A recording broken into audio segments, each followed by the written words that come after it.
जय हिंद दोस्तों, एक बार फिर से स्वागत है आपको मेरे यूट्यूब चैनल पर। तो आज हम पढ़ने वाले हैं 10th क्लास के तीसरा का चैप्टर मैथ्स का दो चर वाले रैखिक समीकरण, जो आपके एग्जाम के दृष्टिकोण से बहुत ही महत्वपूर्ण चैप्टर है। आपके एग्जाम में इस चैप्टर से अच्छा खासा क्वेश्चन देखने को मिलता है। ठीक है, तो आप लोग ध्यान से इसको पढ़िएगा। तो चलिए हम स्टार्ट करते हैं। दो चर वाला रैखिक समीकरण तीसरा का चैप्टर है आपके मैथ का। दो चर वाले रैखिक समीकरण, दो चर वाले रैखिक समीकरण। देखिए, जब हम आप लोगों को बहुपद पढ़ा रहे थे तो वहां पर बताए थे कि चर क्या होता है, ठीक, और रैखिक समीकरण क्या होता है। ठीक, तो चर जिसका मान, वैसी राशि जिसका मान बदलता रहता है। जनरली एक्स वाई जेड को हम लोग यहाँ पर चर मानते हैं, जिसका एक मान बदलता रहता है। ठीक, रैखिक समीकरण उसको बोलते हैं जिस समीकरण में चर का घात जो है वो एक हो, ठीक, उसको रैखिक बोलते हैं। ठीक, दो होगा तो द्विघात बोलेंगे, ठीक, तीन होगा त्रिघात बोलेंगे। लेकिन रैखिक पढ़ना है, तीसरा का चैप्टर है आपका दो चर वाले रैखिक समीकरण, समीकरणों का युग्म पढ़ना है। युग्म का मतलब होता है जोड़ा। ठीक, दो चर वाले रैखिक समीकरण के युग्म, ठीक, यानी कि समीकरणों के वैसा जोड़ा जिसमें दो गो चर हो और चर का अधिकतम घात एक हो, तो उसको हम लोग बोलेंगे दो चर वाला रैखिक समीकरण। देखिए, नाम से ही स्पष्ट होता है, दो चर होना चाहिए, ठीक, रैखिक समीकरण होना चाहिए, यानी कि चर का घात एक, ठीक, और युग्म यानी कि दो गो समीकरण होना चाहिए। ठीक, तो लिखेंगे इसका डिफिनेशन। ठीक, लिखिए, समीकरणों का वैसा जोड़ा, समीकरणों के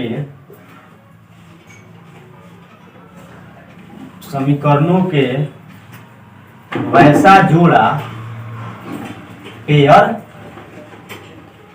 वैसा पेयर जिसमें दो चर तथा चर का तथा प्रत्येक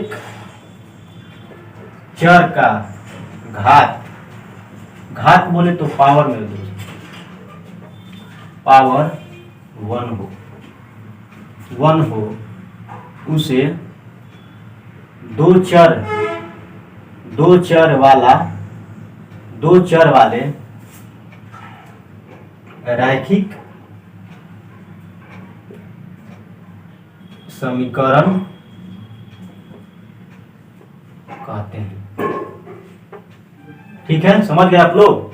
नाम में ही छिपा हुआ है इसका डिफिनेशन। दो चर वाला रैखिक समीकरण यानी कि समीकरणों के वैसा समीकरण जिसमें दो गो चर हो और प्रत्येक चर का घात एक हो, उसे दो चर वाला रैखिक समीकरण बोलते हैं। हम लोग युग्म के बारे में पढ़ना है, यानी कि दो को समीकरण को साथ में हम लोग के पढ़ना है। ठीक, तो मान के चलिए एक कोई है समीकरण a1x प्लस b1y बराबर c1। ठीक, मान लीजिए समीकरण एक हो गया। दो को समीकरण के बारे में पढ़ना है मेरे दोस्त। टॉपिक का नाम है समीकरणों का युग्म, यानी दो को समीकरण के बारे में साथ साथ पढ़ना है। ठीक, दूसरा का एक समीकरण ले लीजिए a2x प्लस b2y बराबर c2 समीकरण। देखिए, मान के चलिए वो ये है। देखिए, इसमें चर का वो है, दो है x और y। ठीक, इस चर का घात तो कितना है, एक है। देखिए, पावर में एक है ना, घात है तो एक है। इसका भी चर x, एगो चर y है, इसका घात एक है। ठीक, ये a जो है वो x का गुणांक है, x के गुना में है, ये अचर है। ठीक, ये अचर है। b जो है ये y के गुना में है। ठीक, तो आप लोग जो x के गुना में है उसको a मानिएगा, जो y के गुना में होगा वो उसको b मानिएगा। समीकरण एक के x के गुना में जो होगा उसको a1 मानिएगा। समीकरण एक के y के गुना में जो होगा उसको b1 मानिएगा। समीकरण 2 के x के गुना में जो होगा उसको a2 मानिएगा। समीकरण 2 के y के गुना में जो होगा उसको b2 मानिएगा। और जो ये सिंगल होगा जिसमें चर नहीं होगा, मतलब जिसके साथ चर नहीं जुड़ा हुआ है उसको सी मानिएगा। एक में है तो C1 है, दो में है तो C2। ठीक, इतना समझ गए आप लोग। तो देखिए ये दो समीकरण है। ठीक, इस समीकरणों को यदि आप संख्या रेखा पर दर्शाइएगा, ठीक, तो ग्राफ के कॉपी पर अगर दर्शाइएगा तो दोनों का एक गो रेखा बनेगा, दोनों का एक गो लाइन बनेगा। ठीक, तो मान के चलिए इस रेखा का एगो लाइन होगा, बनाइएगा ग्राफ पर, तो इसका भी एगो लाइन होगा। ठीक, इसका भी एगो लाइन होगा। ये लाइन किसी भी तरह ऐसे भी हो सकता है, ऐसे भी हो सकता है, ऐसे हो सकता है, बनाने के बाद पता चलेगा। ठीक, यहाँ पहले इतना समझिए। ठीक, तो ये दोनों रेखाएं यदि ग्राफ में यदि दोनों रेखाएं यदि एक दूसरे को काट दे, ठीक, तो इसको प्रतिच्छेदी बोलेंगे, प्रतिच्छेदी बोलेंगे इसको। ठीक, यदि ये दोनों रेखाएं ग्राफ में एक दूसरे के समानांतर हो, यानी हर स्थान पर दोनों के बीच का गैपिंग समान हो, तो इसको हम लोग समानांतर बोलेंगे। ठीक, यदि ये दोनों रेखाएं एक ही पर हो, यानी कि पहली का रेखा इसी पर है और दूसरा का रेखा भी इसी पर है, ठीक, तो इसको बोलेंगे समपाती, समपाती। ठीक है मेरे दोस्त, देखिए तो प्रतिच्छेदी रेखाओं के कटान बिंदु, ये प्रतिच्छेदी रेखा एक बिंदु पर काट रही है, ठीक, तो इसका एक हल होगा, एक हल होगा। ठीक, एक हल होगा। एक हल को भी हम लोग अद्वितीय बोलते हैं, अद्वितीय। अद्वितीय किसको बोलते हैं? जो सिर्फ एक हो, जिसके समान दूसरा न हो, उसको अद्वितीय बोलते हैं। अद्वितीय यानी कि दूसरा उसके जैसा नहीं है, उसको अद्वितीय बोलेंगे। तो एक हल इसको बोलेंगे, ये कटान बिंदु हो गया, एक बिंदु पर काट रहा है तो प्रतिच्छेदी रेखा होगा। ठीक, इसका हल की बात करें तो एक हल होगा, यानी कि अद्वितीय होगा। इसको देखिए ये समानांतर है, समानांतर है तो ये कहीं काट ही नहीं रहा है, जहां काटेगा दोनों रेखाएं जिस बिंदु पर काटेगी वही इसका हल निकलेगा। ठीक, तो इसका कोई हल नहीं होगा, कोई हल नहीं होगा, इसका कोई हल नहीं होगा मेरे दोस्त। देखिए ये हर बिंदु पर काट रही है, ये हर बिंदु पर काट, दोनों रेखा एक दूसरे के ऊपर है तो हर बिंदु पर काटेगी नहीं। मान के चलिए ये रेखा यहाँ पर है, इसी पर एक और रेखा है तो यहाँ भी काट रही है, यहाँ भी हर बिंदु पर काट रही है, तो इसका अनंत हल हो जाएगा, यानी अनगिनत हल हो जाएगा, बहुत सारा हल इसका होगा। तो इसको लिखेंगे अनंत हल होगा। समझ में आया इतना? ठीक, तो इतना समझ गए आप लोग, तो चलिए इसको नोट कीजिए। ठीक,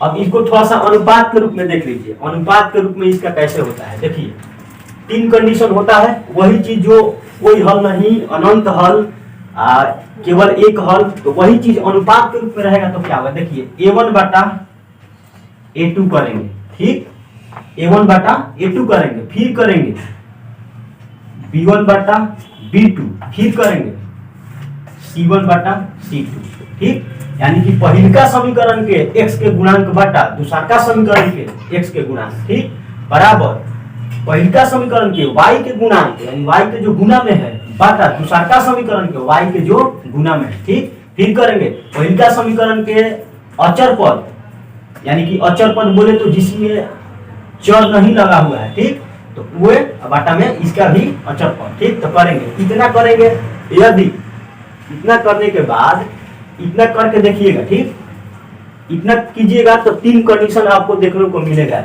या तो A1 बटा A2 बराबर नहीं होगा B1 बटा B2 के। ठीक, अगर ये कंडीशन बना तो इसी को बोलते हैं हम लोग प्रतिच्छेदी। प्रतिच्छेदी जो हम आपको रेखा के रूप में पहले पीछे बताए हैं वो चीज प्रतिच्छेदी। तो यदि ये प्रतिच्छेदी होगा तो इसका एक हल होगा, केवल एक हल। हल के बात करें तो केवल एक हल होगा। ठीक, एक हल होगा अद्वितीय, अद्वितीय, जिसका केवल और केवल एक हल होता है उसको हम लोग अद्वितीय बोलते हैं। ठीक है, तो ध्यान से देखिए, A1 बाटा A2 बराबर नहीं होगा B1 बाटा B2 पे, तो अब आगे नहीं बढ़ेंगे। जब यहीं पर बराबर नहीं हुआ तो अब आगे हम नहीं बढ़ेंगे। ठीक, तो A1 बाटा A2 बराबर नहीं होगा B1 बाटा B2 को, तो इसको क्या बोलेंगे? प्रतिच्छेदी रेखा बोलेंगे। ठीक, और बोलेंगे इसका केवल एक हल होगा, एक हल जिसका होता है उसको अद्वितीय बोलते हैं। यानी कि तीन गो कंडीशन इस पर याद रखिएगा। ठीक, तीन गो कंडीशन इस पर याद रखिएगा मेरे दोस्त। ठीक, बहुत पूछता है ये सब। ठीक, चलिए ये हो गया। इसके बाद आता है, मान के चलिए फिर करेंगे। ठीक, A1 बटा A2 बराबर हो गया B1 बटा B2 का, यानी कि यहां पर कटा नहीं, बराबर हो गया B1 बटा B2 का। ठीक, लेकिन दूसरा का कंडीशन में बराबर नहीं हुआ C1 बटा C2 का। ठीक, तो इसको क्या बोलते हैं मेरे दोस्त? तो इसको बोलते हैं समानांतर। ठीक, इसको रेखा बोलेंगे क्या? देखिए, तो इसका भी कंडीशन होगा इसको क्या बोलेंगे? समानांतर रेखा। इसको समानांतर रेखा बोलेंगे। जो रेखा समानांतर जब होती है तो ये एक दूसरे को कभी भी नहीं काटेगी, कहीं पर नहीं काटेगी। तो जब कटबे नहीं करेगी तो उसका हल होगा? तो नहीं होगा, तो इसका कोई हल नहीं होगा। ठीक, जब इन दोनों समीकरणों की रेखाएं काटेगी तभी हल होगा। ठीक, अगर एक बिंदु पर काटेगी तो उसका केवल एक हल, अद्वितीय हल बोलेंगे। यदि समानांतर है तो वो कटबे नहीं करेगी तो इसका कोई हल नहीं होगा। ठीक, कोई हल नहीं होगा। समझ में आया? ठीक, इसका दो कंडीशन याद रखिएगा। A1 बटा A2 बराबर हो गया B1 बटा B2 का, लेकिन बराबर नहीं हुआ C1 बटा C2 का। ठीक, तो इसका समानांतर रेखा इसको बोलेंगे, इसका कोई हल नहीं होगा। ठीक, चलिए अब तीसरा नंबर कंडीशन आता है कि A1 बटा A2, ये देखिए, ये समझाने के लिए बताए हैं, देखने के लिए। ठीक, A1 बटा A2 बराबर हो गया B1 बटा B2 का। ठीक, अब बराबर हो गया C1 बटा C2 का, ये सब के सब बराबर हो गए, तो इसको बोलेंगे समपाती रेखा। समपाती रेखा। समपाती रेखा किसको बोलते हैं मेरे दोस्त? पहले हम बता दिए रेखा खींच करके। जब दो रेखाएं एक दूसरे को हर बिंदु पर काटती है, देखिए मान के चलो ये रेखा, इसी रेखा के ऊपर एक और रेखा है, तो ये दोनों रेखाएं एक दूसरे के समपाती होगी। तो समपाती रेखाएं हर बिंदु पर काटती है तो इसका अनंत हल होगा, अनेक हल होगा। ठीक, तो ये समपाती रेखा हो गया। इसका हल के बात बोले तो अनंत हल होगा, अनंत हल होगा, यानी बहुत सारा हल इसका होगा। ठीक, चलिए नोट कीजिए इसको जल्दी से। देखिए क्या बताए हम, A1 बटा A2 बराबर B1 बटा B2। ठीक, A1 बटा A2 बराबर नहीं होगा B1 बटा B2 का, तो उसका केवल और केवल एक हल होगा। यानी रेखा जो है, रेखा की बात करें तो वो रेखा होगी आपकी प्रतिच्छेदी रेखा। यानी ये रेखा प्रतिच्छेद कर रही है, प्रतिच्छेद के तो कितने बिंदु पर प्रतिच्छेद रही है? एक बिंदु पर, तो इसका एक हल होगा। ठीक, अब आइए, जब A1 बटा A2 हो गया, A1 बटा A2 करेंगे, B1 बटा B2 करेंगे, बराबर नहीं होगा C1 बटा C2 का, तो वो समानांतर रेखा होगी। समानांतर रेखा का कोई हल नहीं होता है। देखिए समानांतर रेखा हो गया तो कहीं कटबे नहीं करेगा, तो इसका हल होगा, काटेगा तब ना इसका हल होगा। ठीक, तो ये भी कंडीशन आपको बता दिए हम। एक कंडीशन बताया आपको, A1 बटा A2 बराबर B1 बटा B2 बराबर हो गया C1 बटा, यानी कि सभी बराबर हो गया, कहीं पर कटा नहीं। ठीक, तो उसको बोलेंगे हम लोग समपाती रेखा। समपाती रेखा उसको बोलते हैं जब दो रेखाएं एक दूसरे के ऊपर हो, उसको समपाती रेखा। ये हर बिंदु पर काटेगी, हर बिंदु पर काटेगी, इसका अनंत हल होगा। ठीक, तो नोट कीजिए जल्दी से।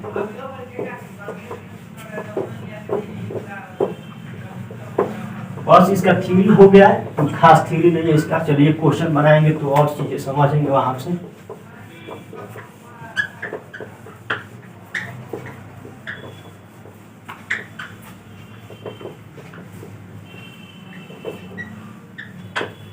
एग्जाम में आपसे बहुपद और दो चर वाला रैखिक समीकरण को मिला करके 10 से 12 नंबर का क्वेश्चन आपके एग्जाम में आता है मेरे दोस्त। ठीक, तो ये बहुत ही इंपॉर्टेंट को चैप्टर हो जाता है आपको एग्जाम में। आप 10 से 12 नंबर सियोर कर सकते हैं यहाँ से।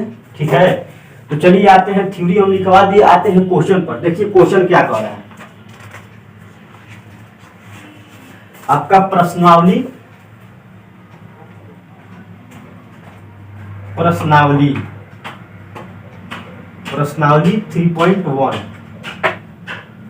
देखिए कह रहा है, पहले का क्वेश्चन है कि आफ्ताब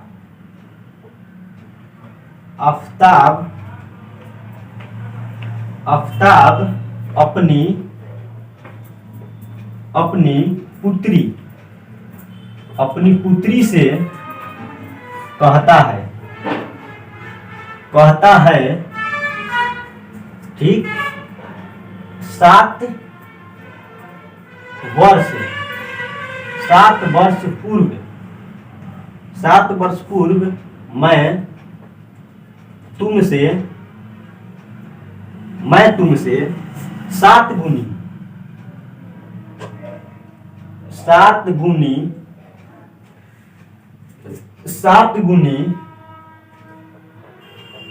आयु का था ठीक। अब से यानी अभी से 3 वर्ष बाद मैं तुमसे 3 गुनी आयु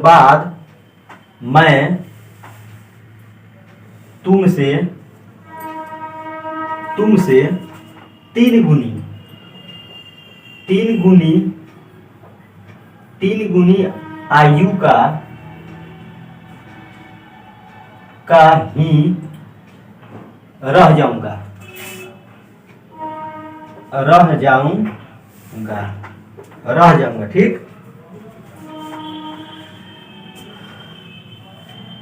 इस स्थिति को ठीक कर रहा है कि इस स्थिति को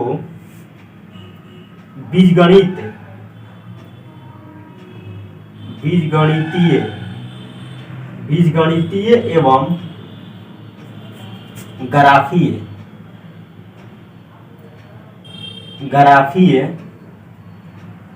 रूपों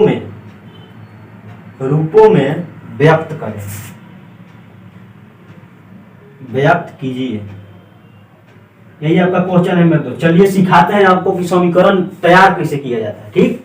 हिंदी दे दिया है, समीकरण तैयार कैसे किया जाता है। देखिए कह रहा है कि आफ्ताब अपने पुत्री से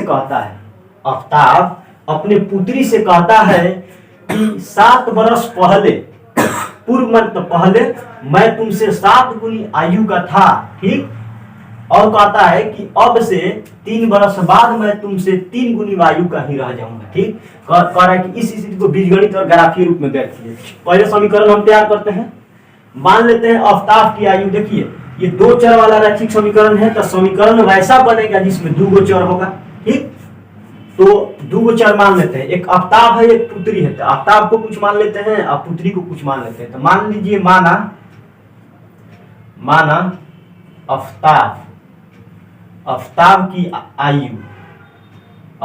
की आयु x वर्ष ठीक, x वर्ष मान लेते हैं, तथा पुत्री की आयु y वर्ष मान लेते हैं ठीक।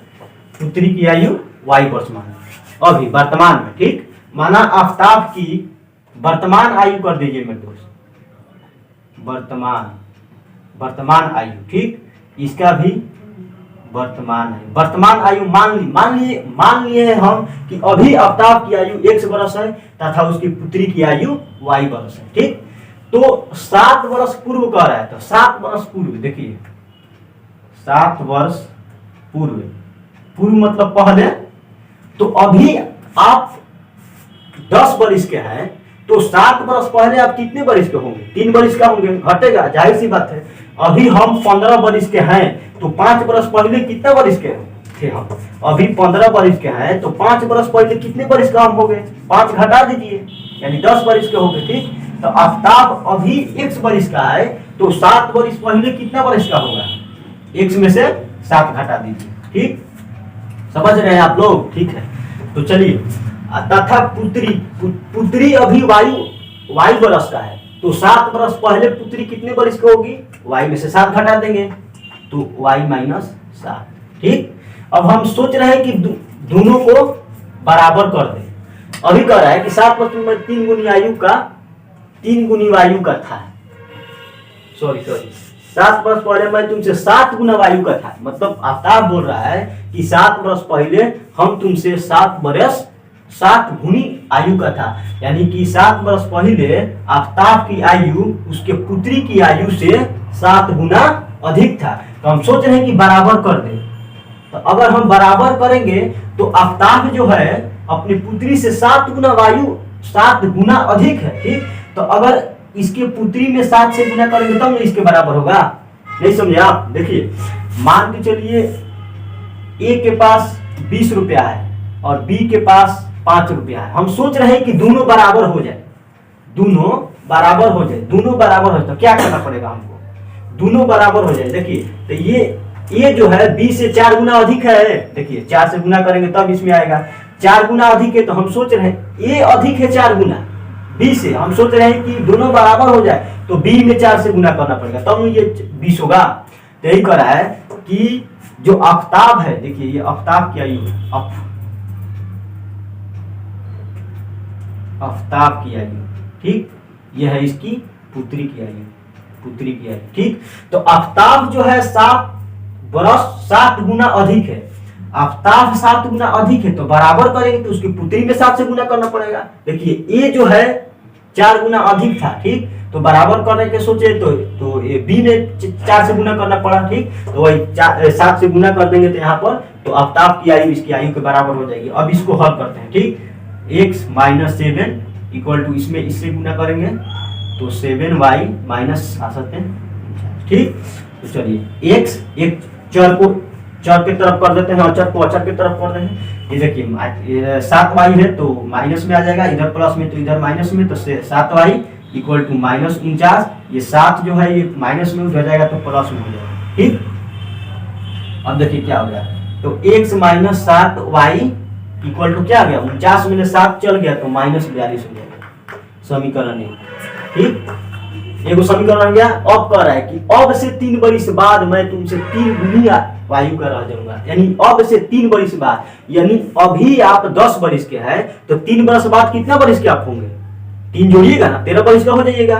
तो वही बात है कि अभी आफ्ताब जो है अब 3 वर्ष बाद के 3 वर्ष बाद बात होगा, ठीक। तो अभी आफ्ताब एक x बरिस का है तो 3 बरस बाद कितना का होगा, x + 3 हो जाएगा। तो x + 3 कर देते हैं, ठीक। अभी इसकी पुत्री y बरिस का है तो 3 बरस बाद कितनी की होगी, तो y + 3। सोच रहे हैं कि दोनों बराबर हो जाए, ठीक।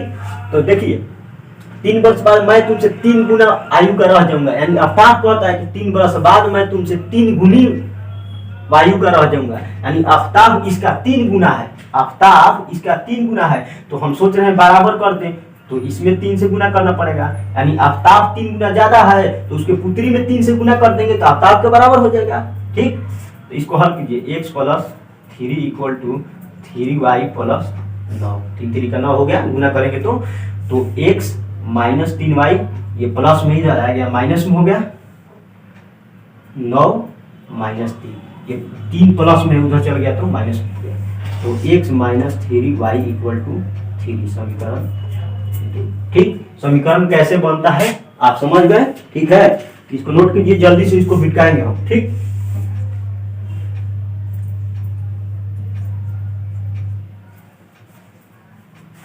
देखिए अभी क्वेश्चन बना नहीं है, अभी खाली समीकरण इसको लाए हैं, ठीक। अभी क्वेश्चन बाकी है, उतारिए इसको। अब बता रहे हैं हम आपको 2 समीकरण आ गया है, समीकरण को रहने देते हैं, बाकी भी बता रहे हैं।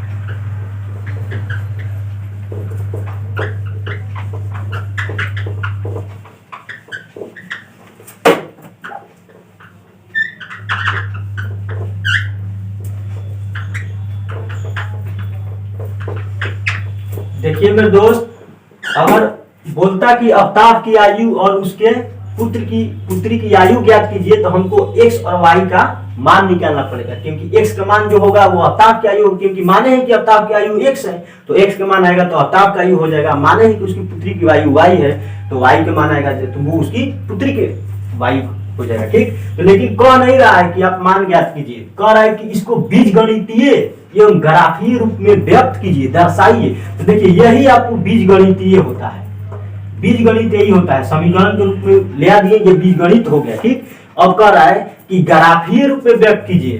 तो ग्राफ ये रूप में व्यक्त करने के लिए ग्राफ को काफी को करना पड़ेगा मेरे दोस्त, हम बता दे रहे हैं आप लोगों को, आप ग्राफ काफी को इसको बनाइएगा। ठीक, बीजगणितीय रूप ये हो गया। ठीक, अब कह रहा है ग्राफीय विधि कैसे करेंगे, तो कुछ नहीं करना है। देखिए ग्राफ खींचेंगे ऐसे, ग्राफ की कॉपी पर इसको 0 बोलते हैं, इधर ले लेते हैं, इधर भी, इधर भी, इसको x अक्ष बोलते हैं, इसको y अक्ष बोलते हैं। ठीक, ये अक्ष x अक्ष जो खड़ा रहता है इसको x अक्ष, जो पट रहता है इसको y अक्ष। ठीक हो गया।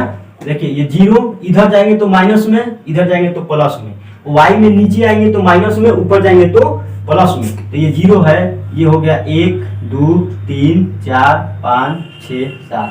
इधर आइएगा तो -1 -2 -3 -4 -5। नीचे आइएगा तो -1 -2 -3 -4 -5। ऊपर जाइएगा तो प्लस में हो जाएगा 1 2 3 4 5 6। हो गया।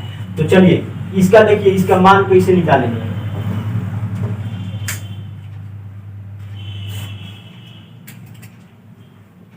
एक्स और वाई खाना बनाइएगा, तो खाना बनाइएगा 3 गो कॉलम, एक लाइन ऐसे खींचिएगा, 2 गो ऐसे खींचिएगा। ठीक, एक्स और वाई, यानी एक्स के मान अपने मन से कुछ रखिएगा, वाई के मान अपने मन कुछ आएगा। ठीक, तो एक्स के मान हम 0 रखते हैं, तो एक्स के मान 0 रखेंगे तो वाई के मान कुछ आएगा ना, यानी इस समीकरण में एक्स के जगह पर 0 रख दिए तो 0 - 7y बराबर -42। देखिए तो 0 में से -7y तो -7y हो गया बराबर माइनस, ये कट गया। ठीक, तो y बराबर कितना हो गया 42/7, यानी 7 छक 42, 6 आ गया, y के मान 6 आ गया। ठीक, फिर x के मान कुछ रखेंगे, y के मान अपने आप आएगा। ऐसा रखिए जो कट जाए, दशमलव में भी आएगा तो कोई दिक्कत नहीं है, ग्राफ पर जो बनाइएगा तो वहां पर पॉइंट पॉइंट वाला रहता है। ठीक, तो लेकिन यहाँ ग्राफ में कॉपी नहीं है तो हम ऐसा रखेंगे ताकि वो कट जाए। ठीक, तो देखिए यहाँ पर क्या रखें, यहाँ पर हम रख देते हैं x के मान 7 रख देते हैं। ठीक, 7 रख देते हैं। ठीक, तो x के मान 7 रखते हैं। चलिए x के मान 7 रखिएगा तो यहाँ पर x के जगह पर 7 रख दिए, -7y -42, तो 7 तो -7y -42, ये इधर प्लस में उधर जाएगा तो माइनस में हो जाएगा -7। ठीक, तो -7y इक्वल टू कितना हो गया 49 हो जाएगा, -49 कट गया तो y बराबर 49/7, यानी कि 7 7 7 49 7 आ गया। ठीक, यानी कि कितना रखे 7 रखे x के मान, तो y के मान भी हमारा 7 है। ठीक, y के मान भी हमारा 7 आ गया। चलिए हो गया, समीकरण 1 का काम हो गया। और 2 में भी ऐसा ही करेंगे, 2 को मान रखेंगे समीकरण 2 में। समीकरण 2 कौन सा है, देखिए ये वाला है। ठीक, इसको हम मिटा दे रहे हैं।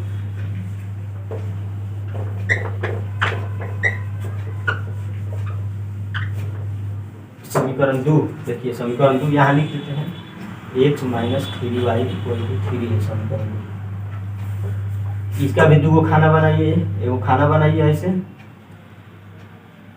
x y, x के मान कुछ भी रखिए, y के मान x के मान 0 रख लीजिए, x बराबर 0, तो 0 रखते हैं, -3y = 3, -3y = कितना हो गया 3 हो गया, तो y = 3/-3 -1, यानी कि x के मान अगर 0 रखे तो y के मान कितना आया -1 है। ठीक, एगो और रखेंगे x के मान, जो भी रखना है आपको रख लीजिए, ऐसा रखिए जो कट जाए।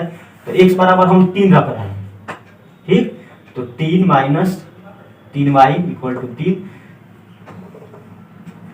तो -3y = 3 - 3। देखिए ये प्लस में उधर गया तो माइनस में हो गया, तो -3y -3 0 हो गया, तो y बराबर 0/-3, यानी 0 में किसी भी संख्या से भाग देंगे तो उसका मान 0 ही आएगा, यानी 0 आ गया। ठीक, समझ में गए। तो चलिए इसी को यहाँ पर लिखते हैं। देखिए ये पहले का समीकरण का था ना, ये वाला, ये दूसरा का समीकरण का है।